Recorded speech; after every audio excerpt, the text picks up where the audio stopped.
Avec nous, Julien Garnier. Bonjour Julien. Bonjour. Alors vous êtes l'auteur et l'éditeur d'un guide de l'impossible. Le numéro 1 vient de paraître, le voyage en pays Tof-Tof.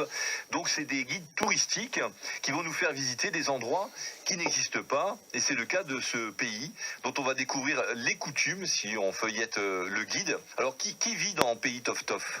Il y a donc les nymphos, les crados, les débiles et les super-héros.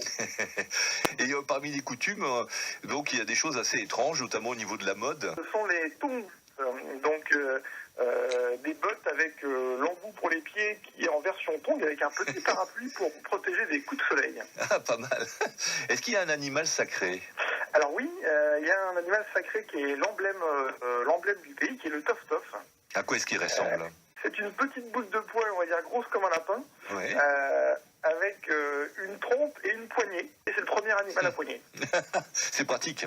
Voilà. Et alors, ce qui est formidable avec le vernissage officiel que vous avez prévu donc cet après-midi du côté du château de la Gobinière, c'est qu'on pourra découvrir et déguster des bizarreries tofas, c'est-à-dire des bizarreries de ce pays-là. Alors, qu'est-ce qu'on va pouvoir découvrir cet après-midi?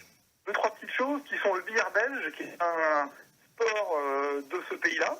C'est pas les boules qu'il faut rentrer dans les trous. Le téléphone portable, qui est leur téléphone à eux, donc qui est notamment posé sur une porte. Et l'une de leurs boissons, qui est la sojale, donc faite à base d'alcool de soja. Ah, et donc on pourra, avec modération, donc en profiter à ce moment-là. Et sinon, on peut trouver votre guide également dans des librairies nantaises comme par exemple Durance, Coiffard, Vent d'Ouest. On le trouve aussi au Leclerc à Atlantis, à Lise et moi, et sur votre site internet qui est très amusant, guideimpossible.com. À une prochaine fois, Julien. Au revoir. Au revoir.